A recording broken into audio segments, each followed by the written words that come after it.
I was asked if I wouldn't mind talking about how I ended up being your chief executive. I thought, gosh, who wants to hear about that? And then I thought, oh, well, okay, maybe I have taken a bit of an unusual path. So I'm going to be really honest with you. I'm going to talk really personally as well. I'm really happy to take any questions, and we'll see how we get on. My aim through this is for you to leave this understanding what motivates me, understand me a bit better, and maybe pick up some little leadership nuggets that I've learned along the way that I constantly have to revisit that might be useful. I think the important thing is, if you're sat in this room, whether you think you are or not, you are a leader in the organisation. And actually, what I say about my journey applies to absolutely anyone else in the room. So in the beginning, there was little Rach. And I don't know, I was about 2 years old there. And that's me with my lovely dad, John, and our very precious border terrier called Bunting. And I grew up in Cheltenham St Giles, so not a million miles from here. And my parents made a lot of sacrifices for my brother and I.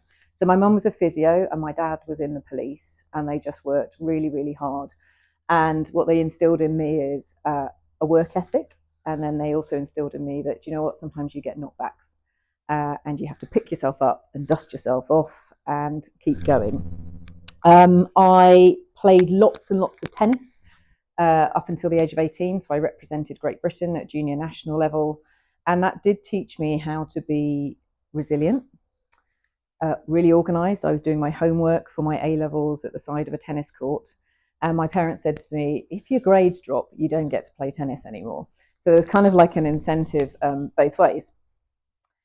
I worked hard. I went to St Mary's Medical School in Paddington. I'll see if anyone spots where I am in this photo. That was in 1996. It was before Paddington became posh. It had a healthy mix of vagrants and prostitutes at the time. It was quite a diverse place to live. And I really enjoyed my time. And at that time, I thought I wanted to be a surgeon. I did my surgical training for 4 years, specialising in trauma. And then I realised I didn't really like clinics very much. And what I liked about trauma was the emergency medicine side of things. And that's why I chose to specialise in emergency medicine. And we'll come on to some of the other areas of interest. Before I finished my medical training, my dad, who you saw earlier, died. He had prostate cancer. He was diagnosed, he was 50, and he had 9 months between diagnosis to when he died. And I will never forget that he wasn't expecting to hear this diagnosis. And the surgeon called him in and said, I think you'll probably be dead within a year, John. And that's how it was broken to him. And so there's a part of me that it really does matter how we communicate and how things land. And it had a really, really profound effect on me. So I went through my medical training, and then 13 years ago, I became a consultant in emergency medicine at the Royal Berks. I love working there. Keeps me grounded. They're an amazing team. We don't take each life too seriously because you can't. It's lots of shift work. It's about balancing risk. If you have 160 people in your department at any one time, you are constantly making risk-based decisions. So you are kind of practicing leadership without realizing you're doing it. You're also trying to nurture more junior doctors, because that is a really scary environment for people who aren't used to it. It's rewarding, it's hard work, but I love it, and I still really love the one-to-one patient contact. I spent 8 years flying as a HEMS air ambulance doctor out of RAF Benson. By the very nature of what we do, we go to the worst incidents. So we go to the traumas on the M40, the cardiac arrests at a rugby game, the horse rider that's fallen off on the Ridgeway, paediatric drowning. So really mentally quite exhausting workload. But once again, it's about the team. So all our pilots are ex-military. You work very closely with paramedics. It's a totally flat hierarchy on the helicopter, and you're entirely reliant on your team and each other. This picture I put in, some of you might be able to see that I have mud up to here.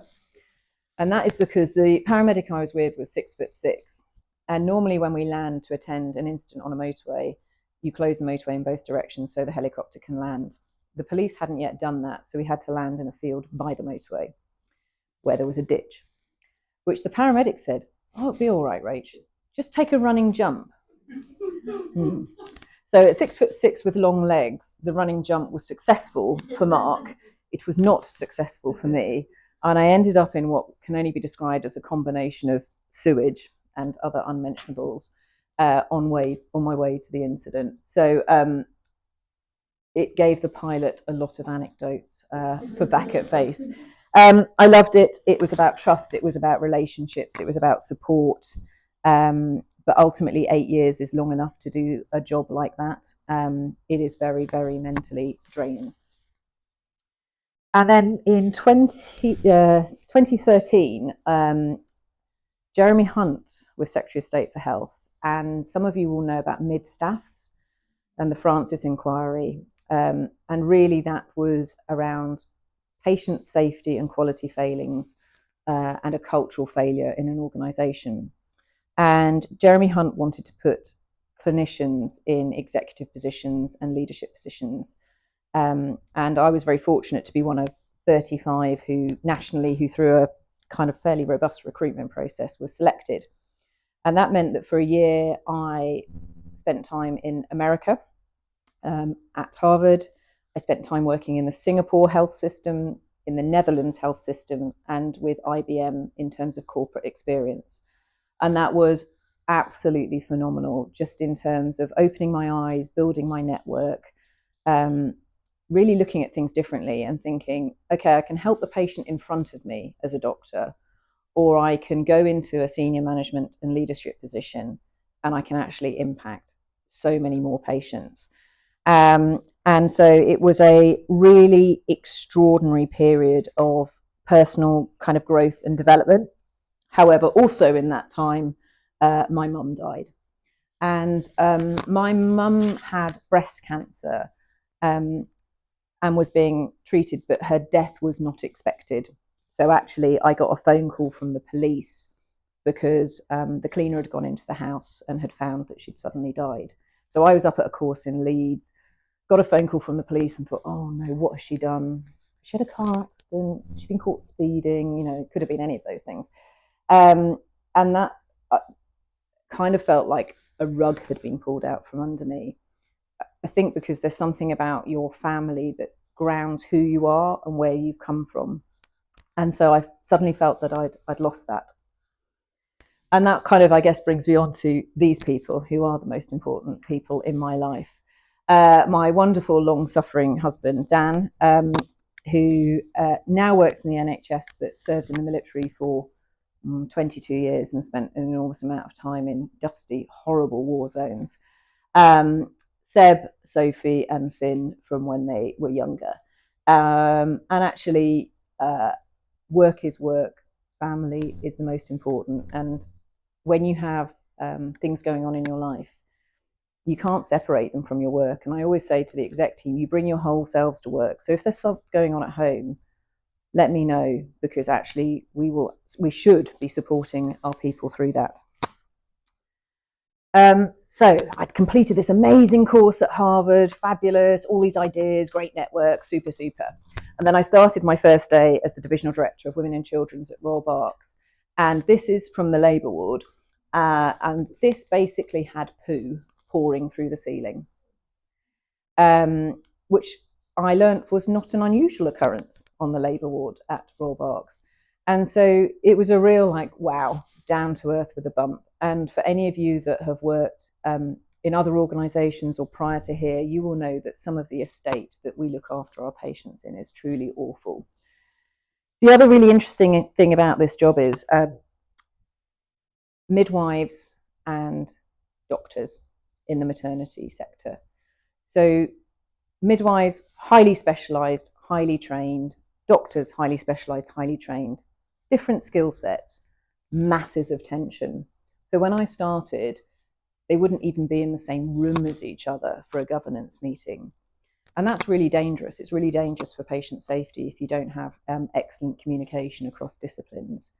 And so we had to do a whole kind of cultural piece of work with both teams to move them to a place of basically mutual respect and understanding and recognizing what each of them are bringing to the table. I then did a variety of other exec jobs in private consultancy as regional medical director for NHS England and NHS Improvement. So that covered from East Kent to Cornwall, Isle of Wight, looking after about 55 different acute community and mental health hospitals. And I saw everything from utterly brilliant practice to some of the worst end of patient care. And I was Chief Operating Officer at Gloucestershire Hospitals for just shy of 3 years, all through the COVID pandemic. I would just note this was Movember. This was raising money for something. It wasn't what we usually did as an exec team. And some of you may remember our former Secretary of State for Health, Matt Hancock, who came to visit us, which was just before the pandemic. And the pandemic was extraordinary for, I'm sure, many of you in this room. But for running 2 hospitals that have 8,000 staff, as Chief Operating Officer, you feel a real sense of responsibility to make sure that your staff are safe and well. And can you remember when all the PPE advice was changing every day, and we didn't know if we were going to get a delivery, would we run out of masks? And it was, at the same time, amazingly galvanizing in terms of everyone was working together for kind of one purpose, but very, very frightening because you were navigating the unknown. And I graphically remember one of my team coming to me saying, we cannot get hold of any more body bags. There are no more body bags in the southwest of England. And I said, okay, so what's the options then? I said, oh, they said, well, there's a plan B that we could use if we don't have body bags. I said, oh, what does that involve? And it essentially involved almost like cling film. I said, we're not doing that. So can we find out where in the country does have body bags? And it was Birmingham. We sent a member of our procurement team to go and get them. So that's how bad things were in terms of trying to lead through the pandemic. And at the same time as that was going on, at the beginning of April, so we locked down in March, at the beginning of April, my husband was admitted to the Royal Berks with COVID. It was at the time that everyone said, oh, if you're young, it'll be like flu, bit of a virus. And to be honest, I did spend like a day or two effectively telling him to man up and, take some paracetamol and rest. And then someone had given us a SATS probe and we popped it on his finger and he just dropped over the space of 2 hours from saturating at kind of 98% oxygen down to 86% oxygen, at which point I just said, okay, get in the car. He went into resus in my own hospital, in my own A&E department. He spent 2 weeks on intensive care and then a further week on the respiratory high dependency ward. I couldn't visit him because in the NHS there was no visiting. That applied to me too. I was still having to go to work every day in Gloucester to run their hospital through the pandemic.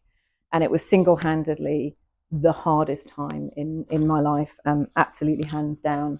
And it was frightening, wasn't it? Because no one really knew how it was going to pan out. So he had a 6-month recovery. He had multiple clots on his lungs. He had complete short-term memory loss. So you could say something to him and 2 hours later, he wouldn't remember it. So what that did do was give me a massive wake-up call of what is it actually that we want to be doing as a family and what is important. And commuting an hour and a half every day to Gloucester is not what I want to be doing. So I moved from Gloucester to be Deputy Chief Exec and Chief Medical Officer of the healthcare system, which was my job immediately preceding this one. That involved overseeing, so my personal budget was just above £1 billion. The entire system budget was £3.7 billion. And my areas of responsibility was all of primary care, so all of general practice, pharmacy, optometry, dentistry, all your community pharmacies, kind of driving on clinical and professional leadership, all the long-term conditions programs, cancer programs. So big, complex, interesting, but didn't quite feel tangible enough to feel the difference you were making to patients. And then this incredible role came up. And I arrived at this organisation, and whilst the budget might be smaller, I can say, hand on heart, it is the most complex organisation I have ever worked in. And that's probably a really good thing. And it's complex because of the different facets, from delivering direct clinical care to fundraising to retail to managing major donors to managing our reputation and our communication. But because of those complexities, it's also really, really interesting and rewarding. And because of what I mentioned earlier, it actually really matters to me personally and professionally what we do here. And that's why I will give my absolute all. What I do say, though, is you have to have a balance. So we all are very committed, we work hard, but you have to do the other bit as well. And you have to really protect and carve out time to do that. And previously, I haven't always done that. And that has definitely been to the detriment of how I feel mentally. You know, I feel a bit more stressed if I haven't managed to exercise. I don't sleep quite so well. So I do some F45, which is like some hideous Australian high intensity workout. I walk my two extremely disobedient dogs, Monty and Barney. They look cute, they're not so cute. I never thought I'd say this, but I actually do some Pilates as well because it really helps my back. Apparently, basically, once you hit over 45, back pain is just part of life. So I thought, no, I'm going to do this. So I want to make sure we have enough time for questions. So it's a bit of a whistle stop. I do just want to mention this. So when I was, it was during COVID, and then in my previous role, the sketchings of Charlie Mackesy really resonated with me. They were really simple, but they hit a chord. And I think sometimes in an organisation, you might feel like, oh, does what I do make any difference? And then you realise that the only reason the organisation is successful is that every single person in the organisation has a really unique role to play. And the sum of all of that is what makes a difference. And so that's what I say when, you know, we might have people here on work experience or we have volunteers. It doesn't matter what your role is in this organisation. We simply couldn't do it without you. Really, really critical. And then I couldn't finish a kind of discussion that's about leadership without referencing the Thames Together programme and why I feel it's so important. I want to ensure that we have a culture in this organisation where everybody feels like they belong, that they're included, that they're supported to achieve their full potential. And that's what this programme is about. And it's really important that it's from the grassroots upwards, and execs listen to recommendations that are put forward and recognise we can't do things that are kind of tokenistic. That's not going to work. And I'm really proud that that's how we're approaching it. So I am very happy to take any questions about absolutely anything. But it was a little bit of a whistle-stop tour, but I hope it helps you understand why I do this role, what has led me to this, and kind of what my motivations are. All right.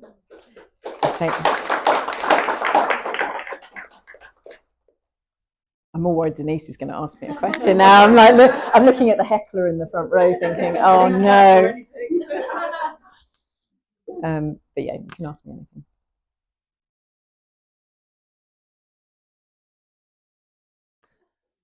Yeah. You had a mentor or kind of someone who guided you through your journey from across everything that you talked about, or any kind of specific lessons that remain true throughout that kind of period? Yeah, so I've had both a mentor and at exec level a coach, and it's really important because the two are different. So a mentor is someone that may work in a similar field that has, for example, maybe been on a journey for me from a clinician to manager to leader. And that for me was someone called Professor Sir Keith Willett. So I knew him as Keith Willett. So when I was a baby trauma surgeon, he was my consultant. And then I watched him make the transition into senior management, senior leadership, national roles. And he was the person that led a lot of the emergency response when COVID then hit. And he taught me things that I hold dear now, which is about integrity, it's about resilience, it's about humility. It's not about you when you're a leader. It's about the people you serve, whether that's your patients or the staff in the organisation where you work. He taught me it's important to have empathy, show gratitude, thank people, tell people when they've done a good job. Sometimes I think we take for granted when someone does a good job, but actually everyone likes to know that that's been appreciated. And I think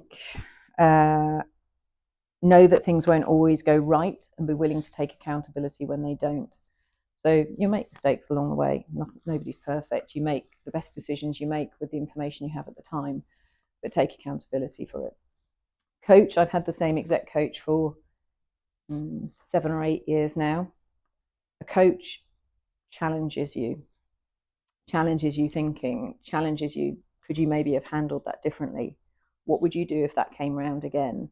And actually encourages you to test different ways of leading and different style that may not come naturally. So yes, I've had both, but I think one of the most important things you could be as a leader is to have humility.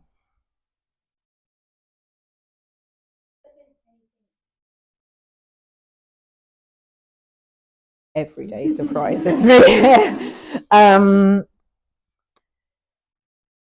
So in the kind of good surprise space, I am really impressed, consistently really impressed about how much this organisation does with the money that it has. And it does so, one, because of the commitment of the people here, but also really innovative, really agile, really keen to try new things,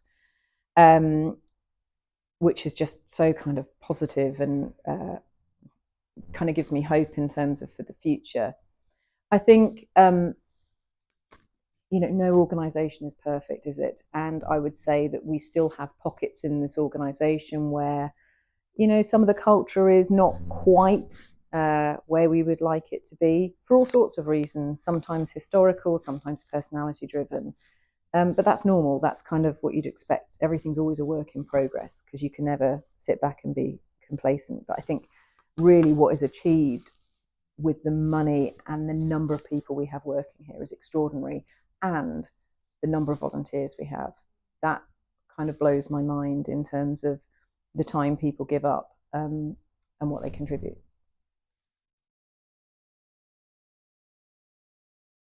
Oh, Hugo's risk assessment was my favourite. It had been a very, very long week, and then the risk assessment for Hugo visiting landed on my desk. And my favourite part of it was if he escaped from his handler and headed to the lake, we were to lock everyone in the building and call the fire service. So if that happens in the future, team, you now know what to do. So yeah, no, I mean it's just no 2 days are the same here. It's brilliant.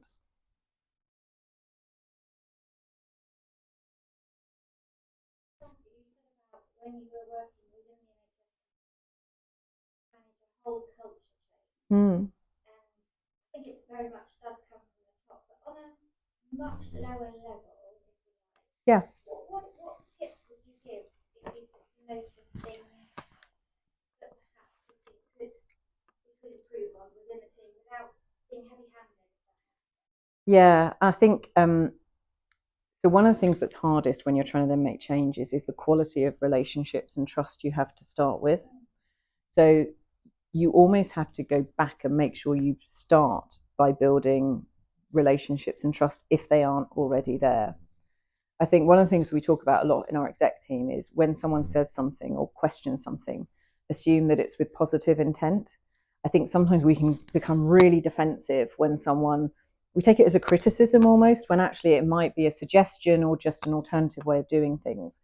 So it's kind of like changing mindset a bit to how you receive information, and then also just being really conscious about how you also land it. With teams, I would say the longer you let an issue fester, absolutely the worse it gets and the harder it is to address. Trying to understand people's motivations for why they're behaving in a certain way, or if they don't want to change, because that's the really important bit. Take time to understand that, because often it's because they're either scared of change, maybe they don't feel they have the skills or are equipped to do it. So I would just be curious and understand why someone might be reacting in that way. work on the trust and the relationships across the team first. Don't let stuff fester. Would probably be what I'd say.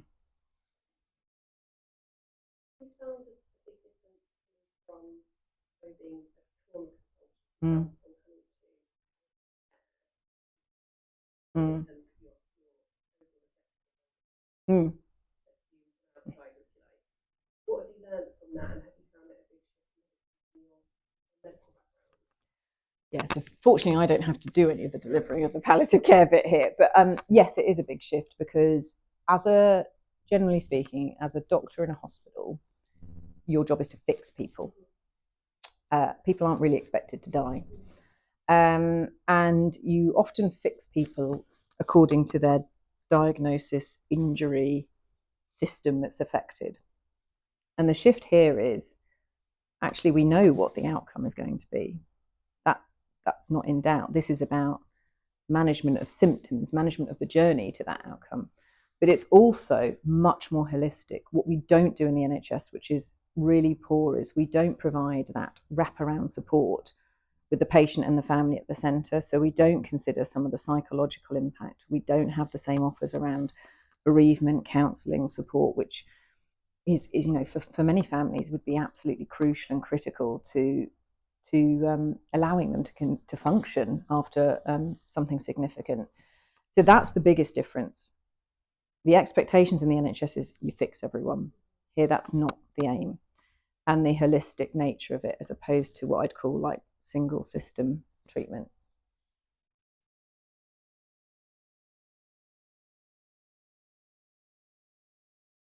Anything else?